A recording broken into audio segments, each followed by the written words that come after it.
Good evening बच्चों। देखो बच्चों, अपने जियोग्राफी की बात करें तो जियोग्राफी में अपने छठवां चैप्टर चल रहा था और उसकी अपनी 2 क्लास हो चुकी थी। 6 चैप्टर जो था अपने सेकेंडरी एक्टिविटीज़ या द्वितीय क्रियाएं, यह चैप्टर अपने चल रहा था। और लास्ट जो क्लास थी उसमें अपने बात की थी विनिर्माण उद्योग या उद्योगों का वर्गीकरण। ठीक है, यहाँ तक अपनी क्लास हो चुकी थी। इसके बाद में अपने 1-2 पॉइंट और बचे थे जिनकी चर्चा अपने आज की क्लास में करते हैं। अपने आज भैया मुख्य रूप से 2 टॉपिकों की चर्चा करेंगे। पहला टॉपिक रहेगा अपने लोहे इस्पात उद्योग और दूसरा रहेगा भैया अपने सूती वस्त्र उद्योग या कपड़ा उद्योग। ये 2 काफ़ी मेन टॉपिक है इस चैप्टर के। यहाँ से कई बार छोटे क्वेश्चन आपसे पूछे जा सकते हैं। तो सबसे पहले चर्चा करते हैं भैया अपने लोहे इस्पात उद्योग की। देखो, कई स्टूडेंट के कमेंट आ रहे हैं कि सर आप जियोग्राफी की क्लास बहुत धीरे ले रहे हो, बहुत टाइम लगा रहे हो। हालांकि मैं मानता हूं कि जियोग्राफी में अपना सिलेबस जो है वो थोड़ा पीछे रह चुका है। इसका कारण ये है भैया क्योंकि मैं स्टार्टिंग में थोड़ा सा मैंने पॉलिटिकल के ऊपर फोकस कर लिया था। पॉलिटिकल और हिस्ट्री जो है उनके ऊपर मैंने फोकस कर लिया। अपने पॉलिटिकल जैसे लगभग कंप्लीट हो चुकी है, 1 चैप्टर है, और इतिहास में अपने 2 चैप्टर बाकी है। अब अपने जियोग्राफी बाकी है जिसकी क्लास से अब आपको कंटिन्यू देखने को मिल जाएगी। ठीक है, अब सबसे पहले भैया बात करते हैं अपने लोहे इस्पात उद्योग की। ठीक है, अब देखो भैया यहाँ पर लोहे इस्पात उद्योग की बात करने से पहले थोड़ा सा मैं आपको इसके बारे में बेसिक बता दूं कि अपने जैसे भारत है भैया, इस भारत का अपने विश्व में बात करें तो विश्व में लोह उत्पादन की दृष्टि से अपने भारत का कौन सा स्थान है? चौथा स्थान है। और पहला स्थान जो है वो किसका आता है? चाइना का आता है, या चीन का जो है वो लोह उत्पादन में पहला स्थान है। भारत का कौन सा है? चौथा स्थान है। बाई चांस इस प्रकार के क्वेश्चन अगर अपने से पूछे जाए तो थोड़ा सा अपने को इन चीज़ों का नॉलेज होना चाहिए। और अगर कारखाने की बात करें भैया तो भारत का पहला लोहे इस्पात का जो कारखाना है वो अपने बंगाल में लगाया गया था। बंगाल में एक जगह है जिसका नाम है भैया कुल्टी। कुल्टी नामक स्थान पर 1870 ईस्वी में लोहे इस्पात का भारत में पहला कारखाना लगाया गया था और वहां पर लगभग 1908 ईस्वी में जाकर उत्पादन शुरू हुआ था।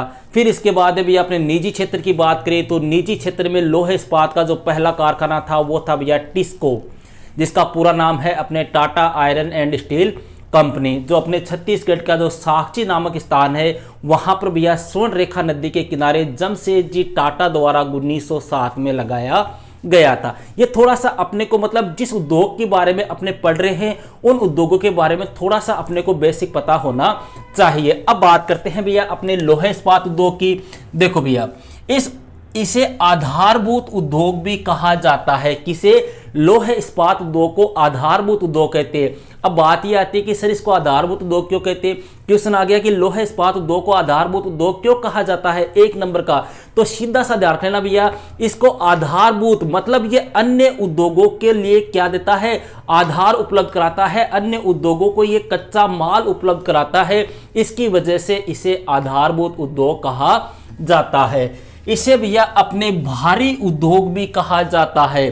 भारी उद्योग इसलिए कहते हैं क्योंकि बड़ी मात्रा में कच्चे माल का उपयोग और उत्पादन जो है वो इसमें किया जाता है, इसलिए इसे भारी उद्योग भी कहा जाता है। और कच्चे माल की बात करें तो भैया लोहे इसमें जो कच्चा माल होगा वो अपने मुख्य रूप से हेमेटाइट और मैग्नेटाइट है। इसके अलावा कोयला है, चूना पत्थर है, मैग्नीज है। ये क्या है? एक प्रकार से कच्चा माल है। क्लियर है? लोहा निकालने के लिए लोहे अयस्क का क्या किया जाता है भैया? परगलन किया जाता है। परगलन कैसे करते हैं? देखो भैया, परगलन करने के लिए एक ताप भट्ठी को लोगे और उस ताप भट्ठी में अपने कोयला है, लोहे अयस्क है और चूना पत्थर जो है इनका क्या किया जाएगा? परगलन किया जाएगा। फिर उस लोहे को अपना ठंडा करेंगे और ठंडा करने के बाद में जो लोहा अपने प्राप्त होगा, ठंडा होने के बाद में जो लोहा प्राप्त होगा उसे अपने क्या कहेंगे? कच्चा लोहा कहेंगे। परगलन के लिए किसकी आवश्यकता होगी? कोयले की, चूना पत्थर की और लोहे अयस्क की। उसके बाद में उसको ठंडा करेंगे। ठंडा करने के बाद में जो लोहा हमें प्राप्त होता है वह कच्चा लोहा कहलाता है। क्लियर है? अब बात करते हैं भैया इसकी आगे इस्पात उद्योगों की अवस्थिति। मतलब इस्पात उद्योग जो है, लोहे इस्पात उद्योग जो है वो मुख्य रूप से कहां पर इनकी स्थापना की जाती है भैया?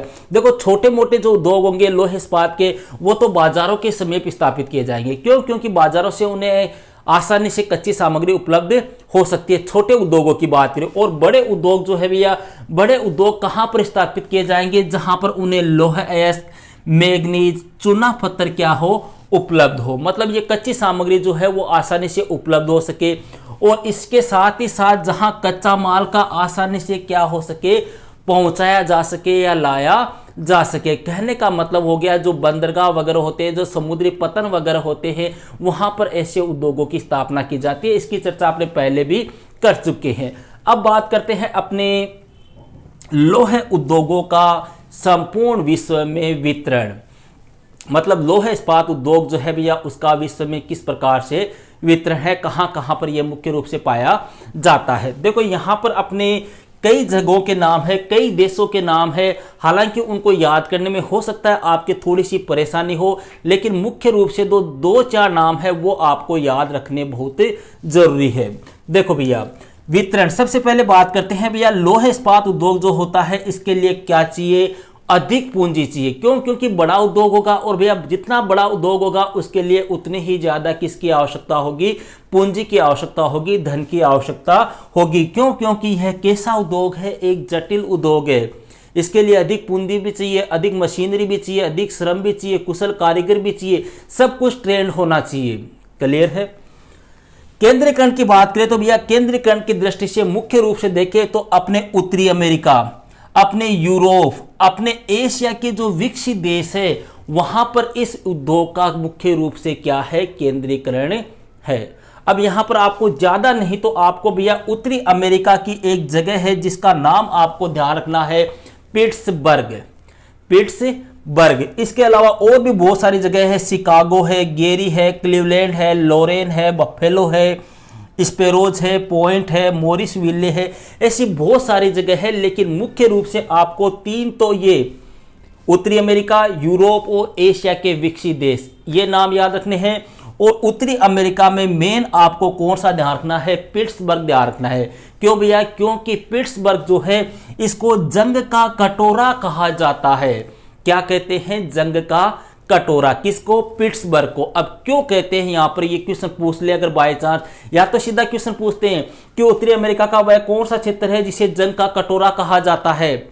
मतलब लोहे इस्पात उद्योग से संबंधित वह कौन सा क्षेत्र है जिसे जंग का कटोरा कहते हैं। या फिर क्वेश्चन आ जाए कि पिट्सबर्ग को जंग का कटोरा क्यों कहा जाता है। इसलिए कहा जाता है भैया, देखो सीधी भाषा में बता दें तो वहां एक प्रकार से जंग लग चुका है। अपनी भाषा में कहे, जैसे मान लो कोई व्यक्ति पहले अच्छा काम करता था, अब उसकी काम की स्पीड कम हो गई है, आलस करने लग गया है, काम नहीं कर रहा है, कामचोर हो गया है, तो अपने नहीं बोलते कि इसके तो जंग लग गया है। ठीक है, मतलब अब उसमें पहले वाली बात नहीं रही। तो वही कंडीशन भी यहां पर है। पिट्सबर्ग जो है इसका महत्व जो है वो पहले के मुकाबले अब धीरे धीरे क्या हो गया है, घट गया है। मशीनें जो है वो खराब हो गई है, पहले जैसा उत्पादन वहां पर नहीं हो रहा है, पहले जैसी वहां पर एक प्रकार से वृद्धि नहीं हो रही है। तो इस वजह से इसको क्या कहते हैं, अपने जंग का कटोरा कहा जाता है। जगह का नाम जरूर से ध्यान रखना है भैया, पिट्सबर्ग। अपने यूरोप की बात करें तो भैया यूरोप में देखें तो मुख्य रूप से अपने ग्रेट ब्रिटेन है, जर्मनी है, बेल्जियम है, नीदरलैंड है और लक्समबर्ग है। मैंने देखो मेन जगह ही अपने यहाँ पर लिखी है, क्योंकि आपकी बुक में बड़ा डिटेल से दिया हुआ है। इतने मुझे पता है कि मेरे ख्याल से आपको याद नहीं हो सकता, आपको क्या हमें भी याद नहीं होते, देखो सीधी सी बात है। लेकिन ये अपने जो 4-5 देश है उनको अपने आसानी से याद कर सकते हैं। और अपने एशिया महाद्वीप को भैया आपको अच्छी तरह से ध्यान रखना है। एशिया महाद्वीप में अगर बात करें लोहे इस्पात उद्योग के वितरण की, तो यह मुख्य रूप से जापान, चीन और भारत। और भारत में कौन कौन से है भैया? पहला तो है अपने जमशेदपुर है, कुल्टी है। कुल्टी अभी आपको मैंने बताया था, कुल्टी कहां पर पड़ता है, अपने बंगाल में, जहां पर 1870 ईस्वी में लोहे इस्पात का पहला कारखाना लगाया गया था और 1908 में वहां पर क्या हुआ था, उत्पादन शुरू हुआ था। इसके अलावा भैया दुर्गापुरा है, राउरकेला है, भिलाई है। ये दुर्गापुरा, राउरकेला, भिलाई भैया इनकी स्थापना जो है या इन उद्योगों का अपने जो प्रारंभ है वो द्वितीय पंचवर्षीय योजना के दौरान हुआ था। ये अपने जब पॉलिटिकल में पंचवर्षीय योजनाएं अपने पढ़ी थी उस समय भी मैंने बताया था कि पहली पंचवर्षीय योजना में कृषि पर जोर दिया गया था और दूसरी पंचवर्षीय योजना थी उसमें औद्योगिक विकास के ऊपर बल दिया गया था। तो ये मुख्य रूप से उसी समय इन उद्योगों की क्या की गई थी, स्थापना की गई थी। दूसरी पंचवर्षीय योजना, तीसरी पंचवर्षीय योजना उस समय, ठीक है। इसके अलावा यह बोकारो है, सलेम है, विशाखापट्टनम है और भद्रावती है। यह भारत के ऐसे क्षेत्र है जहां पर लोहे इस्पात उद्योग के कारखाने स्थापित किए गए हैं। क्लियर है भैया। यह हुआ अपने लोहे इस्पात उद्योग। मोटे मोटे क्वेश्चनों को आपको ध्यान रखना है, 3-4 क्वेश्चन तो यहां बन रही है, छोटे छोटे क्वेश्चन, ठीक है। बाकी यहां पर अपने पिट्सबर्ग वाला क्वेश्चन है। वितरण केंद्रीकरण की बात कर ले तो ये 2-3 महाद्वीप आपको ध्यान रखने हैं। भारत में मुख्य रूप से ये 7-8 जगह आपको ध्यान रखनी है। अब बात करते हैं भैया दूसरे उद्योग की, और वह है अपने भारत का सबसे बड़ा, भारत का सबसे प्राचीन और सबसे ज्यादा रोजगार देने वाला उद्योग अर्थात सूती वस्त्र उद्योग, या जिसको अपने कपड़ा उद्योग भी कहते हैं। देखो भैया, जब अपने द्वितीयक क्रिया स्टार्ट की थी तब भी मैंने आपको एक उदाहरण दिया था कि कपास, कपास से रेशे या तंतु और तंतु से क्या, वस्त्र। तो इसका मतलब क्या हुआ कि सूती वस्त्र उद्योग के लिए जो कच्चा माल होगा, जो कच्ची सामग्री होगी वह क्या होगी, कॉटन या कपास होगी। और यह भारत का सबसे प्राचीन और सबसे बड़ा उद्योग है। अगर भारत की बात करें तो भैया भारत में सूती वस्त्र उद्योग की जो पहली मील है, जो पहला कारखाना है, वो 1818 ईस्वी में कोलकाता के समीप भैया फोर्ट ग्लास्टर नामक स्थान पर लगाया गया था। कब? 1818 में कलकत्ता में, ठीक है। लेकिन एक प्रकार से वह कारखाना जो है वो क्या रहा, असफल रहा, फेल हो गया वह कारखाना। इसके बाद में भैया 1854 ईस्वी में भैया मुंबई में अपने कावस जी डाबर जो थे उनके द्वारा क्या लगाया गया, पहला सफल कारखाना लगाया गया। तो क्वेश्चन ध्यान रखना, अपने पूछ ले कि भारत में सूती वस्त्र की पहली मिल कहां स्थापित की गई। पहली मिल भैया कलकत्ता में स्थापित की गई थी, लेकिन वह असफल रही। सफल मिल की बात कर ले तो 1854 ईस्वी में मुंबई में। और वर्तमान समय में अगर अपने भारत में बात करें तो महाराष्ट्र और गुजरात जो है भैया, ये दोनों राज्य जो है वो अपने सूती वस्त्र उद्योग की दृष्टि से टॉप पर है, क्योंकि कपास का उत्पादन भी जो है वो मुख्य रूप से यहीं पर ज्यादा होता है। अब देखो भैया, ठीक है, सूती कपड़े का निर्माण जो है भैया अपने 3 प्रक्रियाओं में होता है। एक तो हथकरघा, दूसरी बिजली करघा और तीसरे कारखाने। अब सूती कपड़े का निर्माण के लिए भैया ये 3 प्रक्रियाएं होती है। एक तो अपने हथकरघा है, दूसरा अपने बिजली करघा है और तीसरा है भैया अपने कारखाने। अब बात यह आती है कि सर ये हथकरघा क्या होता है, ठीक है, हथकरघा क्या है, बिजली करघा क्या है, कारखाने क्या है। भैया जब देखो हथकरघा, हथ का मतलब हाथ, हथ का मतलब क्या हो गया, हाथ। कहने का मतलब हो गया जब सूत की कताई, बुनाई या जो भी कार्य होता है अगर वह हाथों के द्वारा किया जाए, ठीक है, तो वह कौन सा होगा, अपने हथकरघा। बिजली करघा मतलब जिसमें हाथों की बजाय किसको काम में लिया जाए, बिजली को। बिजली का मतलब मशीनों के द्वारा, यंत्रों के द्वारा सूत की अपने कताई बुनाई की जाए तो वो कौन सा हो गया, बिजली करघा। और कारखानों की बात करें तो भैया कारखानों में भी यही होंगे, यंत्र वगैरह, मशीनें वगैरह होगी। तो ये दोनों तो लगभग क्या है, सेम ही है, ये अलग है। इसमें हाथों से किया जाता है और इन दोनों में मशीनों या यंत्रों का प्रयोग किया जाता है। अब बात आती है इनके लिए कैसे श्रमिक चाहिए। हथकरघा उद्योग के लिए किसकी आवश्यकता होगी, बिजली या कारखाना के लिए किसकी आवश्यकता होगी। तो भैया ध्यान रखना, अपने जो हथकरघा का जो कार्य होगा उसके लिए अपने कार्य हाथों से करते हैं। हाथों से करते हैं तो भैया ज्यादा से ज्यादा क्या चाहिए, अपने को मजदूर चाहिए। जबकि इन दोनों में मजदूर कैसे चाहिए, कम चाहिए। पहली बात, इसमें भैया अर्धकुशल मतलब जिनको पूर्ण नॉलेज नहीं है, ठीक है, ऐसे श्रमिकों को भी एक प्रकार से आसानी से रोजगार मिल जाता है। जबकि इन दोनों में भैया ट्रेंड श्रमिक चाहिए, कुशल श्रमिक चाहिए। क्लियर है।